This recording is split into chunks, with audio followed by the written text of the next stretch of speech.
How you doing? I'm good. Good. Okay. Hello! Hi. We're back! This might actually look like it's one of our first videos because I deleted all of our old vlogs. Literally. She was like, delete. I'm one of those, I like a clean slate, and that felt like a totally different time in our lives. This is true. I mean, we were still in Tulsa. We were still in Tulsa, but we were doing so many different things. So anyway, this is a new start. We wanted to share some videos. We're recording a few videos today. Don't know exactly when you'll see this, but it's probably a few days later, next week, something like that. So it's been a while since we posted. So we wanted to start fresh and share a few videos with you guys. So we're recording those this week, or today, and we'll share them with you as they get edited and all that. So you'll see them soon. But we're starting with this one, and today's video is going to be about our journey to getting pregnant. What you guys, What? we're pregnant! Oh yeah, there's babies in there. I have 2 babies. So what we haven't talked much about is the fact that we actually struggled with infertility for about 3.5 years. So it took us about 3.5 years to get pregnant. And we definitely wanted to share that journey with you. So that's what we're gonna do today. How we got to pregnant with twins. I talked a little bit about it on Instagram, and you guys seem to really be interested in hearing our story. Yeah. So let's get into it. We will start Begin. on our wedding night. How's that begin? The Okay. night was September 7th, We all know what happened. 2017. Anyway. So basically, when Palms are sweating. I know, but they're always sweaty. My palms are always sweaty. It's a wedding night. I'm like, ugh. We had a really weird wedding night. That's a talk for it was great. for another, It was great. another time. It's great. Honeymoon, great. So, since we got married, basically, we had decided that we wanted to start trying, not trying. Meaning that we knew that we wanted to be pregnant eventually, and we really didn't have a plan on when exactly that would be. We'd always wanted to get pregnant and have kids pretty early in life. So we just kind of left it up to the Lord for when that would happen. But it didn't happen for quite some time. Yeah. So I'd say for the first probably 2.5 years of our marriage, we were trying, Maybe 3. 6 months. For the first, so I'd say for about the first 6 months of our marriage, we were trying, not trying. Yeah. And then when we realized we weren't getting pregnant like we thought we would, being that I was 20 years old and you were 24 or whatever, you know, it should have been easy, should have been no big deal, but it didn't happen. This might be TMI, but this is what this video is about, so who cares? If you're watching this, you're gonna hear some TMI. But if you don't want the TMI, just tune out and watch the next one. Yeah, I had actually always had irregular periods from the time that I started my period. So we knew there might be something a little bit challenging about trying to get pregnant, but we never suspected that it would be pretty much impossible on our own. So for those 6 months, we were trying, not trying, and then we decided to really kick it into gear and actually start trying. So I started tracking and learning all about my cycle and the things Scheduling. the things that I could do, taking my temperature every morning, whatever I could do to figure out our best chance to get pregnant. I was doing that. Took your basal body temperature, which has nothing to do with seasonings. Nothing to do with herbs. Surprisingly. But we do get to herbs. So That's true. wait, hold on. Not that kind of herb. Chinese medicine. we try to. Still not that kind of herb. After those 6 months, we started actually really kicking it into gear and doing everything we could to get pregnant. Yeah. And for the next, year? 2 years. 2 years? Yeah. It just wasn't happening. We didn't really know why. I was talking to all sorts of people, doctors, anybody that I could. We thought I had PCOS, but could never prove it. Like, they could never see it. My mom struggled with endometriosis, so I thought maybe I had endometriosis, but we didn't want to do the exploratory surgery to find that out yet. We weren't quite ready for that yet. So we just kind of kept doing what we could, diets, supplements, all of that. And along the way, found, health Things concerns that- and stuff like that we were able to get taken care of for you separately from, Fertility pregnancy stuff. So, Yeah, I had something called SIBO for a good, what we now think was 5 to 10 years, which is a digestive thing that just screws everything up. So we got that taken care of. But as far as fertility, we were doing everything we could naturally with just the two of us and supplements and things that we could do. But then we realized this isn't happening. We probably need to start talking to somebody, some kind of fertility expert. So I think my cousins at the time had also been struggling with infertility, and they were talking with a Chinese medicine, herbal, chiropractic, acupuncturist, doctor that was supposedly this guru that could prescribe supplements and Chinese medicine to really help regulate your cycle and ovulation and all this stuff. And so I actually did a few phone consults with her, and we ended up getting pregnant. There was so many supplements though. It was literally, I felt like it was 15 or 16. Yeah, 15 or 16 different things. Which was great, and we're all for the natural stuff, but for you, it was kind of overwhelming.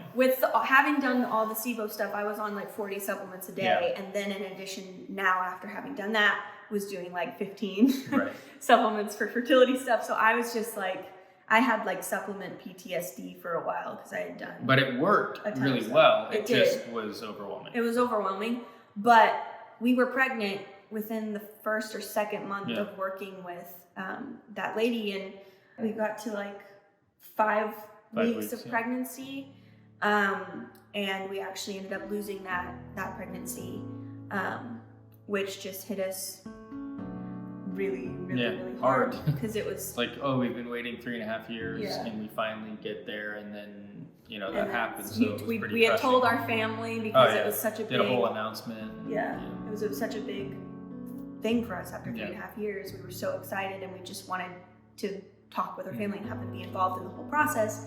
No matter what happened, we just didn't expect that no matter what happened would happen. But it did, and it was devastating. And I don't care who you are. I don't care when you lose a pregnancy. It is the most traumatic thing I think that any person can go through. Anybody. It is awful. I think physically for the person carrying the baby and having to deal with that. I had no idea. I think I had a mental picture or image or idea in my mind of what a miscarriage was like. I figured, you go to the bathroom and you realize you're losing the baby and there's blood and it's, might be painful, but then it's over. But what I didn't realize was that I bled for 9 days, I think, and was in excruciating pain for the total of those 9 days. And again, PTSD from that every time you would start your period again, when you're trying to get pregnant again, because it just brings you right back into that, oh my gosh, I'm losing this baby. And I just remember. And that kind of caused a roller coaster of hormones and stuff too. So. Then it took a while for me to get back into it, but I just remember being you wanted to physically scoop everything back. It's dark and really sad, but I just wanted to scoop everything back up and just be no, I'm pregnant. And you can't. And so it's just this, they say a certain percentage of pregnancies can fail or not proceed no matter what without having any real reason behind it. But it doesn't matter. It just is. It's devastating, and it's just a statistic until it's not. Yeah. And it's it's real. But what we did find out through that loss was that I was actually low on progesterone, and so we learned as we were trying to get pregnant after that to supplement progesterone and make sure that my levels were good, get them checked, so that when we did have our next pregnancy, we knew that all of that was bueno. But at that point, we also knew, because we waited probably another 3 months after that, right? 4 months after that. We were trying, but... And we were trying, and and not having success, and her periods were all over the place again. And so it kind of was like that wake up call of we probably need to call in some big guns here, especially because we want the support for if we do get pregnant again, that we don't, have any issues that we can control. Right. So at this point, also the other factor being, we knew I had some irregular periods and obviously stuff was wrong or not working right. But the other thing that they talk about with infertility is making sure both partners are doing well and that everything's working right for both partners. Because if you fix the lady's problem, but there might be a problem here, then you're still having a problem. So we're like, we should go get all of that checked. Yeah, so we ended up pulling in the big guns and going to an actual fertility clinic here in Tulsa, and just said, okay, we're ready. And we met with them, and they actually diagnosed me with PCOS finally. I had 20 follicles on my left ovary and 21 on my right. So I had 40 follicles at that time. Which is more than double what you're supposed to have. Yeah, it's way, way more than any normal. And also they said that situation. That's a lot of the reason why we could be having issues getting pregnant, because when you have that many follicles and then you spread out the hormones between that many follicles, it doesn't really engage them enough to grow one or two. You can read about PCOS. We're not doctors. Google it. But we found out I had PCOS, which was an actual blessing in disguise, bittersweet, but to actually know after all those years, this is why you may not be ovulating or may not be able to get pregnant, or why your periods may be irregular. That was just good information to have so that we had a game plan moving forward. So we started working with this fertility clinic. Austin got his little swimmies checked. They were very, very good, a little weird. So we had... It's kind of like me. So it's like they were perfect, they swam good, all of that, but a little misshapen. Misshapen? My head's got all the scars and stuff like that. It's kind of like that. I disagree. And they were basically like, this may not cause any issues, but it might. We don't really know, So with the PCOS, we're going to lean that that's basically the biggest issue here, but this could also be in play. So we just need to be aware of everything anyway. Yeah. So we ended up deciding with them that we would go for the IUI or insemination route. And we would start there, and that it actually might be fairly a simple process for us to get pregnant, which was really, really awesome to hear. Yeah. Unfortunately, this particular clinic and our first round of IUI ended up being kind of a total bust. It was unsuccessful. It was unsuccessful, but also really infuriatingly unsuccessful because it shouldn't have happened at all. Basically, at the time that they decided to do the insemination, my follicles weren't up to the right size, and this was even found out by a quick Google search after it happened, by me realizing that didn't sound right, that didn't seem right. I don't think they should have done that. There's a lot of stuff that just didn't pass the smell test as far as what they were doing. Yeah. And so we made that decision at that point, after that was unsuccessful, to try another fertility clinic. We had actually gotten word from a friend of ours. One of my mom's friends was like, "Oh, you went to that clinic? Oh no, please don't go there, please." Because they had gone through the same process. They had done, I think they had done IUI as well, right? I think so, something like that. But they had heard at least horror stories about the clinic that we were at first. And we're basically like, we're begging you, please go see our doctor here. She's amazing. You're going to love her. She helped us get pregnant twice, I think. And so we were like, absolutely, that was sketchy. We don't want to do that again. Just didn't feel comfortable. No. So we ended up moving clinics, and we absolutely loved our new doctor and our new team. Super sweet. They were like family basically throughout the whole process.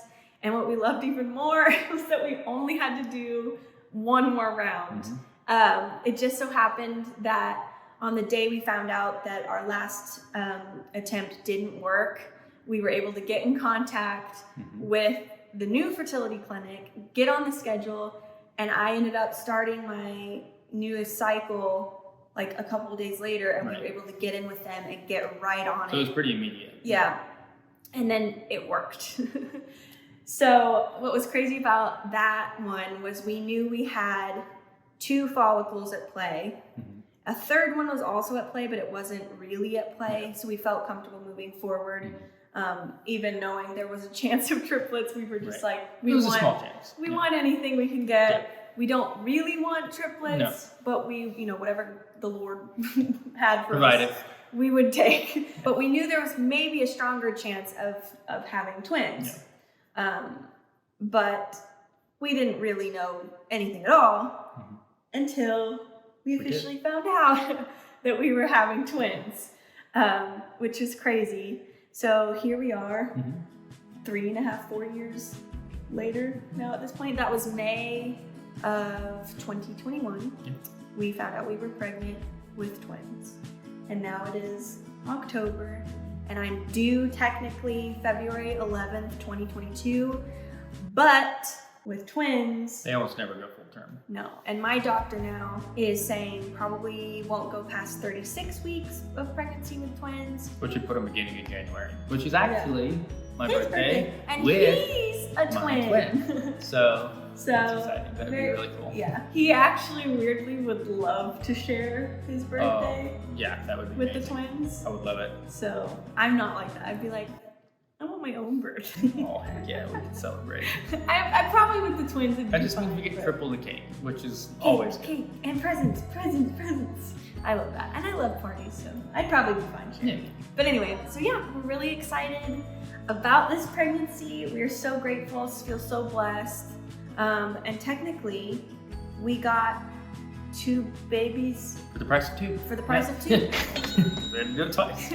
So, all that to say though, twin pregnancy is not for the faint of heart. Yeah. Because we found out we got pregnant, it was super exciting. Her levels were like really high on what's it called? My HCG levels. And my progesterone were like max. So I wasn't having to supplement for progesterone. Which is awesome. It was great. So her body kind of like self-corrected and healed from that. But then like week 6, morning sickness hit.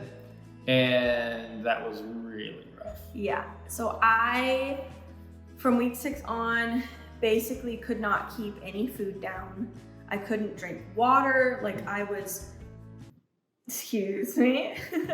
Pregnancy. I couldn't drink water. I couldn't eat like at all. I was so dehydrated that I barely could function. My body went into ketosis, which is another thing you can Google. Lots of Googling here. Yeah.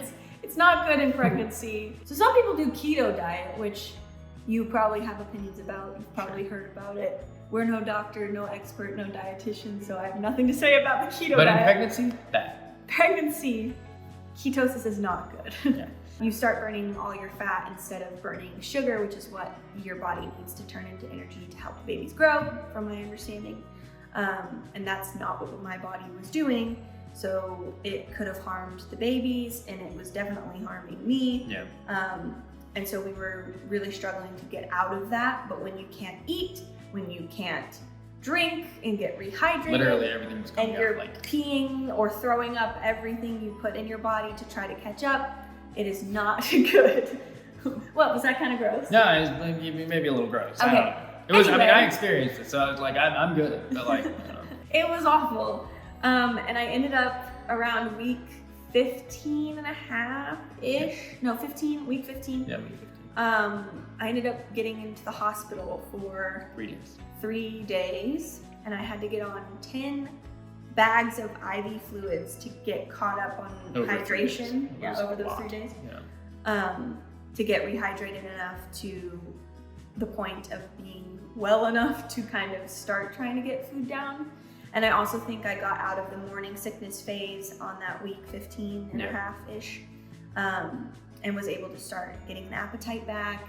And from then on, I've been really good. So second trimester has been a lot better than first trimester. First trimester was near death. It was awful, could not function. I was bedridden basically. For those 3 Couldn't months. ride the car at all. I couldn't drive. Yeah, if I had to drive anywhere over 20 minutes, I was dead. Like I was out of it. I was so sick. Yeah. But yeah, second trimester's been a lot better. at the point that I started eating again and getting an appetite, I've kind of not stopped eating, kind of just a garbage disposal. Which is great. Which yeah, I love. Things out the pantry. The babies are happy and healthy. They're growing great. They're growing great. Yeah. We are 21 weeks now, 22 weeks on whatever Friday is next, this next Friday. Yeah, the coming one, yeah. This coming Friday, which I don't know when you'll see this, it could be Friday. Might be. But 22 weeks. So we're getting closer and closer and closer. And just really grateful to be in the second trimester and feeling a lot better. Yes. Until the third trimester, in which case we'll see they how that goes. say it can go back to not being great. So Right, especially with twins. who knows? But I'm probably not going to be very mobile for much longer. No, I might have to buy her one of those little electric scooters with the the basket in front. Yeah, might need Just like go a around the house with moped it. or a... But anyway, we just wanted to share our journey with you guys. And if you have any questions, feel free to ask in the comments below, and we'd love to answer those questions. And again, this video is like specifically about pregnancy updates because there's like so much more that's gone on in life, yeah. both good and bad. But that's for another time. Yeah, we can do another. So this was just pregnancy. Just pregnancy, infertility journey, Yeah. how we got here, where we're at today. Yep. And we look forward to more videos to come. Yeah. Yay! Bye guys.